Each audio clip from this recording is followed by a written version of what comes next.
Hey guys, in west central Illinois, not far from where I cut my teeth here in the industry, just around the corner, actually about 10 miles. As you know, I said on a recent video, it's an area of the country that's pretty near and dear to my heart. I wanted to share something with you here today. We're kind of in that time of the year, like I said here on the last video. You know, I try not to do a bunch of food plot videos when it doesn't pertain to the time, right?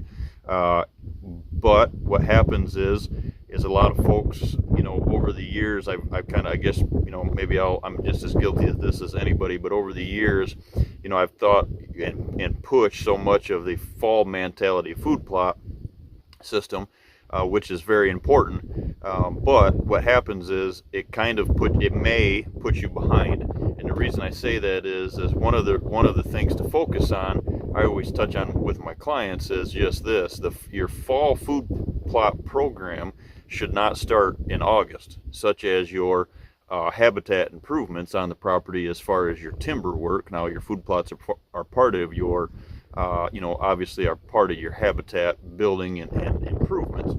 But what we find is if you go into your habitat improvements, just take a chainsaw directly to the woods and think you're going to go in there and make improvements. Sometimes you make mistakes, right? You set yourself back. Same thing goes for the food plot world here, guys. I really strongly believe that. What happens is a lot of folks don't think, like I said, you know, I'm just as guilty as of anybody, but they don't think ahead as far as when that needs to happen.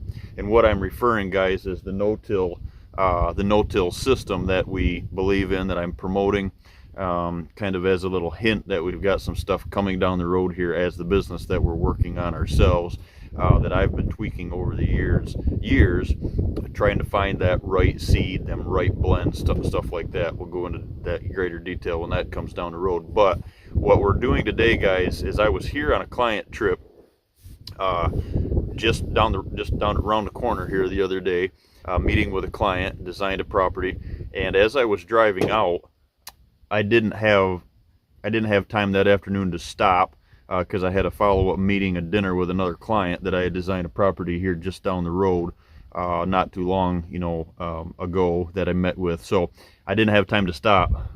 But since I've seen that property, it was a perfect example to stop and do this video. I really you know, feel strongly about this no-till system that we're working on, guys, and we're promoting. So like I said, it's a situation, it's a fall food plot focus that starts in the spring.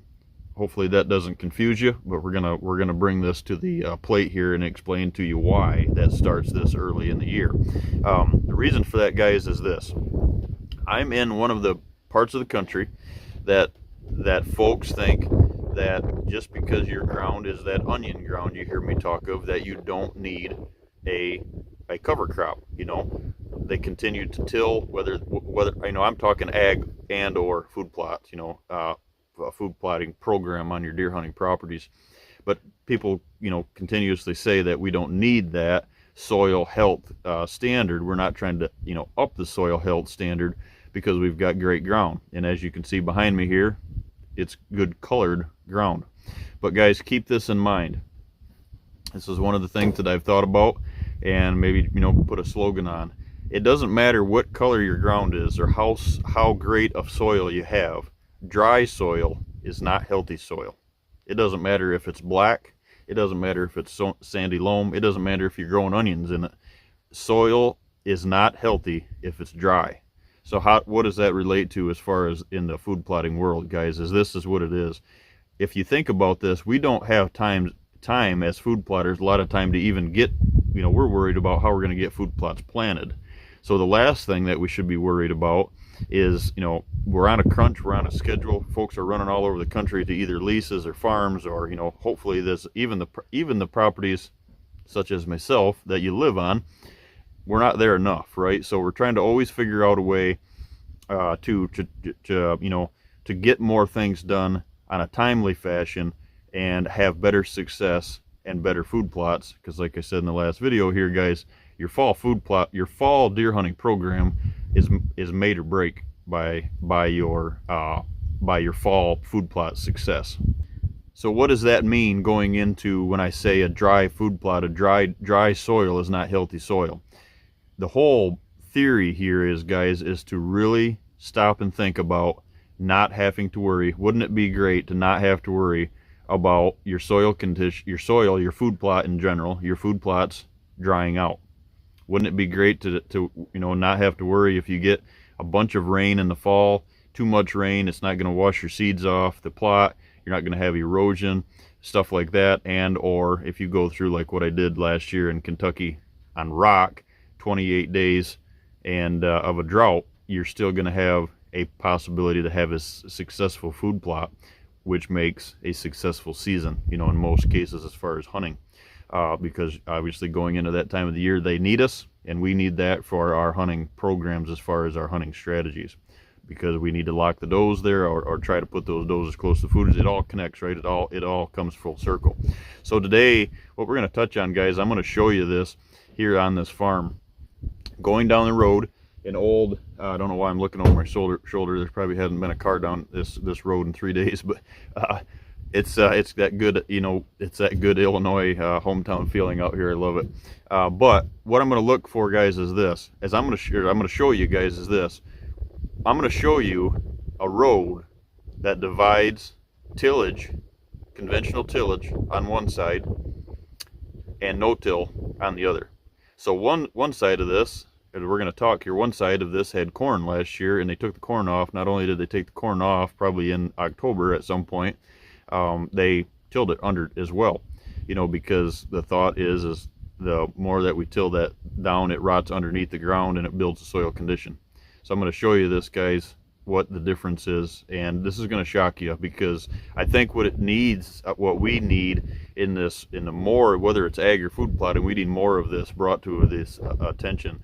And it's a hard gig, don't get me wrong, guys. It's a way of life that these farmers, this implementation of ag has been created for years, but the facts are facts. The facts as far as erosion and how much soil we're losing in the air, it doesn't lie, right? And the more you're around the Midwest, the more you get to see it, such as I do, and the older I get, the more I start studying this stuff, guys, more in depth. Like I said, there's a spot, if you haven't seen this, there's actually a spot, and I learned this not too long ago on actually a video that Doc Grant Woods had posted on his channel out in Nebraska.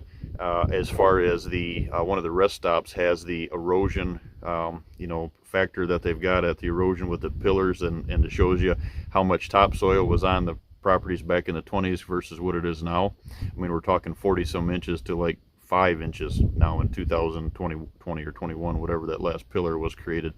Totally a shock, but it shouldn't be a surprise. The way that we're doing this, implementing these, it shouldn't be a surprise, because we're actually promoting it, promoting that that runoff and all that stuff, instead of trying to cure it. So that's what I'm going to show you today, guys, and we're going to touch on a few points here. So I'm going to flip you around. So as you can see, we are standing on this road out in the middle of nowhere. It is Pike County, Illinois. This side of the farm here, guys, was obviously, you can see it was in a corn rotation last year. This corn rotation it's not a no-till system. This is a side of the road where you can see what has happened is, I'll walk you over here. What's happened is they brought, I could see down here in a field entrance where they brought the tractor in, and they turned around and tried to maybe open it to see if they could get on the ground to till it yet again. Not only did they till it in October after they took the corn off from it, but here we are in April. You can see the turned over dirt here. Now here we are in April, and we're disking it again. Well, if you look at the soil here in the sunlight here, guys, you can see that it's a compact issue.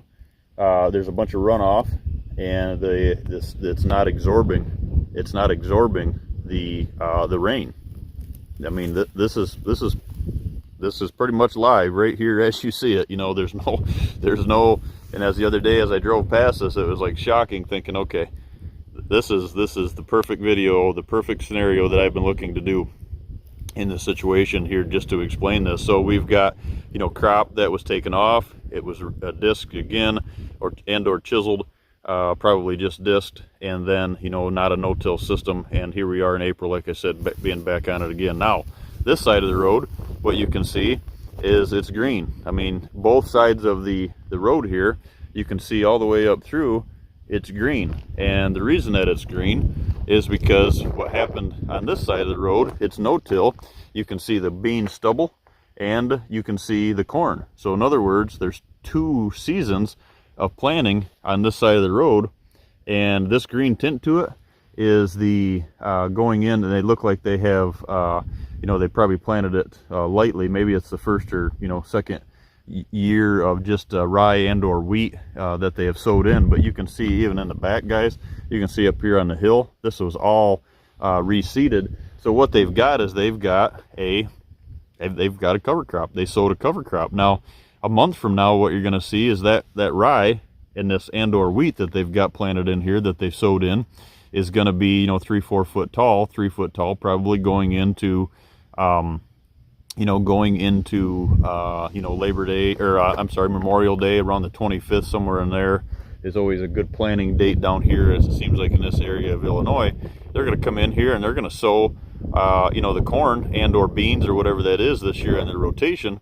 They're going to, you know, come into that and plant that, and then probably crimp or you know, roller crimp that all down. Well, this is pretty shocking. You look over here, guys, we've got erosion. Every part of this field is run down towards the bottom. We got a big cut right here in the center. It's a big washout, big field mark out here. The whole bank over here is I don't know how much it was, you know, last year, but to me it looks like there's about, you know, 20 foot of a field over here that caved in. It's all eroded. We look over here, got vegetation around the side of the fields. Nothing is eroded. There's not 1 ounce of erosion coming off this side of the field. You look on, I mean, it looks like they sprayed this side of the field too, but you look at this side of the field, even on the, from the road to the ditch, it's eroding into the ditch. Come over here, obviously this side of the road didn't get sprayed for whatever reason that is, but you come over here and there is nothing eroding towards the ditch, you know. So 2 huge different practices. As you can see, guys, there's no standing water, there's no erosion, there's no compaction issues. It's all leaching into the soil. You know what this should open your eyes to is it's great turkey habitat. I mean, would you rather hunt turkeys on this, or would you rather hunt turkeys in that? Kind of an eye-opener. So as you, like I said, guys, going into, you know, as we promote this business and I make it stronger, what I'm looking to do is to help the average Joe such as you and I around the country be better with our food plot programs. And I really truly believe that it's all you know, it's all focused around the no-till system. Now, if you're lucky enough, do you have to have a drill? No, you don't. These are, obviously, this no-till system that you're looking at here is on an ag side, so they got larger machinery, more acreage, bigger equipment, and they have no-till drills. In our world, as far as food plotting, you don't need that. You can have the same success with broadcasting and the same turnout, and have multiple different avenues that you're opening up. What it all boils down to is this, guys, is covering the soil, not having to worry about the drought, not having to worry about too much rain, not enough, you know, rain. Are you going to have a food plot, you know, in the fall? Are you not? The saving grace is, thankfully, the good Lord, you know, brought to us rye, you know, not ryegrass, but annual rye that will grow in the bed of your truck, like we always say, and you can save your food plots going into the fall and put rye. Why is that not a bad deal? Because if you're planting rye in the fall on your plants, on your plots, what's going to happen is you planted that for the for a, you know, a food source, but what you've also planted is you've planted a cover crop. So you're doing the same thing here, like they did on their ag. You're doing that on your food plots.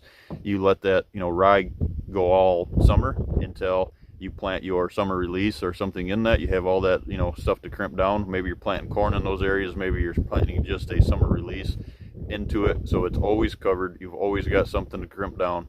The soil is always, you know, always covered. It's not drying out, because like I said, guys, take this one to heart. Dry soil is not healthy soil. I don't care what the color of the soil is, and if this doesn't show you this, if this example right here behind me doesn't answer that question of soil health and soil condition, the color of that soil is great. I mean, that color of that soil there, and you know, some of this area up and down this road is better colored soil than most of the soil in the state of Michigan, where I'm originally from, or definitely Kentucky, where I live. It's already drying out.